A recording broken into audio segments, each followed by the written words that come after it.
Hello friends, அஸ்ஸலாமு அலைக்கும். Welcome to JP சமையல். நாளைக்கு விநாயகர் சதுர்த்தி. நம்ம பலகாரம் பண்ணுவோம், கோயிலுக்கு போவோம், ரொம்ப பிஸியாக இருப்போம். கடவுளுக்கு பிடிச்ச பலகாரங்கள்லாம் செஞ்சு பிரசாதமாக படைப்போம். அதில் பால் கொழுக்கட்டை, சுண்டல், மோதகம், கொழுக்கட்டைன்னு நிறையா செய்வோம். நான் அதுலேருந்து 2 ரெசிபி தான் இன்றைக்கி உங்களுக்கு செஞ்சு காட்ட போகிறேன். இன்றைக்கி நான் உங்களுக்கு பால் கொழுக்கட்டையும் ஈஸியாக செய்யக்கூடிய சுண்டல் தாங்க செஞ்சு காட்ட போகிறேன்.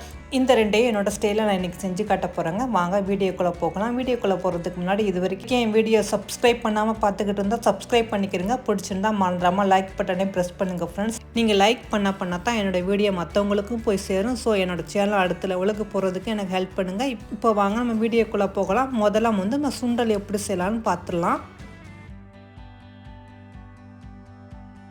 சுண்டல் செய்கிறதுக்கு நான் சிவப்பு கொண்டக்கடலை எடுத்துக்கிறேன். இப்போ நான் 1 கப் அளவு எடுத்துக்கிறேன். இதை நம்ம கிட்டத்தட்ட 8 மணி நேரம் ஊற வைக்கணுங்க. இப்போ தண்ணி ஊற்றி இதை ஒரு 8 மணி நேரம் நல்லா ஊற வச்சிடலாம். காலையில் செய்கிறதா இருந்தால் நைட்டே ஊற போட்டுருங்க, இல்லாட்டி காலையில் ஊற போட்டால் ஈவினிங் நம்ம செஞ்சுக்கலாம்.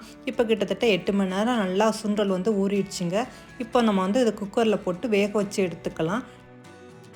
இப்போ நான் குக்கர் எடுத்துக்கிறேன். நான் ஊற வச்சுக்கிற சுண்டலையும் அதோட சேர்த்துடலாங்க. இதுக்கு தேவையான உப்பும் சேர்த்துக்கலாம். இப்போ நான் ஒரு 1/2 டேபிள் ஸ்பூன் அளவு உப்பு சேர்த்துக்கிறேன். இப்போ தேவையான அளவு தண்ணியும் சேர்த்துட்டு இது ஒரு 4 இல்லாட்டி 5 விசிலுக்கு நல்லா வேக வச்சு எடுத்துக்கிறேங்க. இப்போ 4-5 விசிலுக்கு வச்சு நல்லா சுண்டலை வேக வச்சு எடுத்துக்கிட்டேங்க. இப்போ பாருங்கள் சுண்டல் எந்த அளவுக்கு வெந்திருக்குண்டு. இந்த அளவுக்கு நல்லா வெந்திருக்குனுங்க. இப்போ இதை நம்ம தாளிக்க ஆரம்பிச்சிடலாம். இப்போ அடுப்பு ஆன் பண்ணி வானொலி எடுத்துக்கிறேங்க. இதில் 1 டேபிள் ஸ்பூன் அளவு எண்ணெய் சேர்த்துக்கலாம். இதோட கடுகு, கடலைப்பருப்பு, உளுந்து 3 சேர்த்துக்கலாங்க. இது பொரிஞ்சோன்னே கூடவே காஞ்ச மிளகாய் ஒரு 4 மிளகாவும் 1 கொத்து கருவேப்பிலையும் சேர்த்துக்கிறேங்க. கூடவே ஒரு 1/4 டீஸ்பூன் அளவு பெருங்காயத்தூளும் சேர்த்துக்கிறலாம். இதை சேர்த்து எல்லாத்தையும் நல்லா மிக்ஸ் பண்ணி விடுங்க. இப்போ இதோட நம்ம வேக வச்சுக்கிற சுண்டலையும் சேர்த்துடலாங்க. அதையும் சேர்த்துட்டு ஒரு 2 நிமிஷம் மட்டும் நல்லா கிளறி விடுங்க. கிளறி விட்டுட்டு லாஸ்ட்டாக கொஞ்சமாக தேங்காய் பூவும் சேர்த்துக்கலாம். அதையும் சேர்த்துட்டு இப்போ கிளறி விட்டுட்டு அடுப்பு ஆஃப் பண்ணிடலாங்க. இப்போ நம்மளோட சுண்டல் ரெடி ஆயிடுச்சு. இதுக்கப்புறமா பால் கொழுக்கட்டை செய்ய ஆரம்பிக்கலாம். இப்போ பால் கொழுக்கட்டை செய்கிறதுக்கு நான் பச்சரிசி மாவு 1 கப் அளவு எடுத்துக்கிறேன். நீங்கள் வீட்டில் உள்ள அரைச்ச பச்சரிசி மாவோ இல்லை கடையில் வாங்கின இடியாப்ப மாவோ கூட நீங்கள் எடுத்து செஞ்சுக்கலாங்க. இப்போ இதில் கொஞ்சமாக உப்பு சேர்த்துக்கலாம். நான் 1/4 டீஸ்பூனுக்கு கம்மியாக தான் உப்பு சேர்த்துக்கிறேன். ஏன்னா எப்போவுமே இனிப்பு செய்யும்போது உப்பு சேர்த்துக்கோம்ல, அதுக்காக உப்பு சேர்த்துக்கிறேன். இப்போ இதையும் சேர்த்துட்டு நல்லா மிக்ஸ் பண்ணி விடுங்க. இப்போ இந்த மாவை கொழுக்கட்டை பண்ணுறதுக்கு நம்ம தண்ணியை நல்லா சுட வச்சுக்கிறணுங்க. இப்போ நான் தண்ணி பாருங்கள் நல்லா கொதிக்குது. இந்த மாதிரி நல்லா கொதிக்கிற தண்ணியை நம்ம யூஸ் பண்ணி தான் மாவு பிணையணுங்க. அப்போ தான் கொழுக்கட்டை கரைஞ்சி போகாமல் இருக்கும். அதனால நல்லா சூடான தண்ணியை ஊற்றி நல்லா மிக்ஸ் பண்ணிக்கிறோங்க. இது ஸ்பூனை எடுத்து நல்லா கிளறி விட்டுக்கிறோங்க. ஏன்டா சூடாக இருக்கிறதுனால கை அந்தளவுக்கு நம்ம சூடு பொறுக்காது. நல்லா கிளறி விட்டுக்கிட்டு அப்புறமா நம்ம கையால் நல்லா கெட்டியாக மாவு பிணைஞ்சிக்கலாம். நம்ம இடியாப்பத்துக்கு மாவு பிணையிற மாதிரியே இது நல்லா திக்காகவே பிணைஞ்சிக்கிறோங்க. இப்போ நான் கொஞ்சம் கொஞ்சமாக தண்ணி ஊற்றி நல்லா மிக்ஸ் பண்ணிக்கிறேன். ஆனால் நம்ம ட்ரெடிஷ்னலாக பால் கொழுக்கட்டை செய்யணுன்னா கண்டிப்பாக பச்சரிசியை ஊற வச்சு அதை அரைச்சி அப்புறமா கொதிக்கிற தண்ணியில் கிளறி நல்லா திக்காக எடுப்பாங்க. ஆனால் இப்போ அதுக்கெல்லாம் நமக்கு நேரம் இல்லாதனால நம்ம இந்த மாதிரி இன்ஸ்டண்ட்டாக கடையில் உள்ள மாவே போட்டு பால் கொழுக்கட்டை செஞ்சுக்கலாங்க. இப்போ மாவை நல்லா நான் திக்காக பிணைஞ்சு எடுத்துக்கிட்டேன். இப்போ இதை உருண்டை பிடிக்க ஆரம்பிக்கலாங்க. நம்ம சின்ன சின்ன பாலாக உருட்டி எடுத்துக்கிறோங்க. ரொம்ப பெரிய சைஸாக போட வேண்டாம். ஏன்னா நம்ம அரிசி மாவு பாரு வேகாது, சாப்பிடும்போது உள்ள மாவாக இருக்கும். ஸோ நம்ம முடிஞ்ச அளவு சின்ன சின்னதாகவே உருட்டி எடுத்துக்கிறோங்க. இந்த மாதிரி நம்மளுக்கு நீளமாவோ இல்லை ரவுண்டாவோ நம்ம உருட்டி எடுத்துக்கலாம். இப்போ எல்லா மாவையும் நான் இந்த மாதிரி உருட்டி எடுத்துக்கிட்டேங்க. இப்போ நம்ம உருட்டி வச்ச கொழுக்கட்டையை நம்ம வேக வச்சுக்கலாம். இதுக்காக நான் அடுப்பு ஆன் பண்ணி ஒரு கடாய் எடுத்துக்கிறேன். தண்ணி ஊற்றி அதை நல்லா கொதிக்க விடுங்க. தண்ணி கொதித்த பிறகும் நம்ம உருட்டி வச்சுக்கிற கொழுக்கட்டையை இதுக்குள்ளே போட்டுடலாங்க. ஏன்னா நம்ம கொதிக்கிறதுக்கு முன்னாடியே கொழுக்கட்டையை சேர்த்தோம்னாக்க அது தண்ணியில் கரைஞ்சி போயிடும். அதனால் தண்ணி நல்லா கொதிக்க விட்டு இதோட நம்ம சேர்த்துக்கலாம்.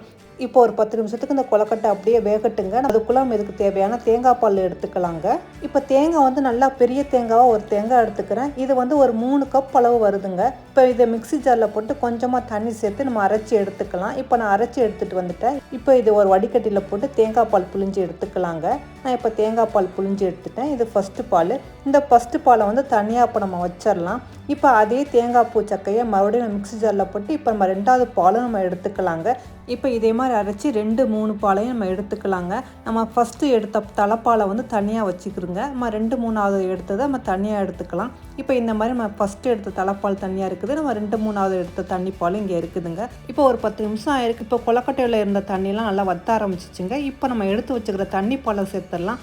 அதையும் சேர்த்துட்டு இப்போ நம்ம 1.5 கப் அளவு நாட்டு சர்க்கரையும் நான் சேர்த்துக்கிறேன். உங்கள் டேஸ்ட்டுக்கு தக்கன நீங்கள் நீங்கள் கூடவோ குறைச்சி சுகர் ஆட் பண்ணிக்கிறங்க. இப்போ வந்து நம்ம தண்ணி பாலை மட்டும் தான் சேர்க்கணும், தலைப்பாலை சேர்க்கக்கூடாது. நம்ம இப்போவே தலைப்பாலை சேர்த்தமாக்க நம்மளோட பாயாசம் வந்து திரிஞ்ச மாதிரி வந்துடும். அதனால் லாஸ்ட்டாக தான் நம்ம தலைப்பாலை சேர்க்க போகிறோம். இப்போ நாட்டு சர்க்கரையை சேர்த்துட்டு நல்லா மிக்ஸ் பண்ணி விடுங்க. இப்போ இதோட ஒரு 1/2 டேபிள் ஸ்பூன் அளவு ஏலக்காய் தூளும் சேர்த்துக்கிறேங்க. அதையும் சேர்த்துட்டு நல்லா மிக்ஸ் பண்ணி விடுவோம். இப்போ ஒரு 10 நிமிஷம் இது நல்லா கொதிக்கிட்டு நம்ம கொழுக்கட்டை இன்னுமே நல்லா வேக வேண்டியதாக இருக்குது. அதனால் நல்லா வேகட்டுங்க. இப்போ ஒரு 10 நிமிஷம் ஆயிடுச்சு. நம்ம கொழுக்கட்டை நல்லாவே வெந்துருச்சு. இப்போ வெந்த பிறகு நம்ம லாஸ்ட்டாக வந்து இறக்குறதுக்கு ஒரு நிமிஷத்துக்கு முன்னாடி மட்டும் நம்ம எடுத்து வச்சுக்கிற ஃபஸ்ட்டு பாலை இதோட சேர்த்துடலாம். அதையும் சேர்த்துட்டு மிக்ஸ் பண்ணிவிட்டு சும்மா ஒரு நிமிஷம் மட்டுமே வச்சுட்டு அடுப்பை ஆஃப் பண்ணிடுங்க. ரொம்ப நேரம் இதை வச்சு கொதிக்க விட்டுற வேண்டாம். இப்போ லாஸ்ட்டாக வந்து இதோட 1/4 கப் அளவு தேங்காய் பூவும் சேர்த்துக்கலாங்க. அதையும் சேர்த்துட்டு நல்லா மிக்ஸ் பண்ணி விடுங்க. அவ்வளோதாங்க நம்மளோட டேஸ்ட்டான பால் கொழுக்கட்டை ரெடி ஆயிடுச்சுங்க. இந்த பால் கொழுக்கட்டையில் கொழுக்கட்டைலாம் நல்லா வெந்து நல்லா உடையாமல் எப்படி முழுசாக இருக்குன்னு பாருங்கள். அதுவும் இல்லாமல் இனிப்பு கூட கரெக்டாக இருக்குங்க. நம்ம சேர்த்துக்கிற நாட்டு சக்கரை நல்லா ப்ரௌன் கலராக இருந்ததுனால நல்லா அந்த பாயாசம் ஒரு கலர் கொடுக்குதுங்க.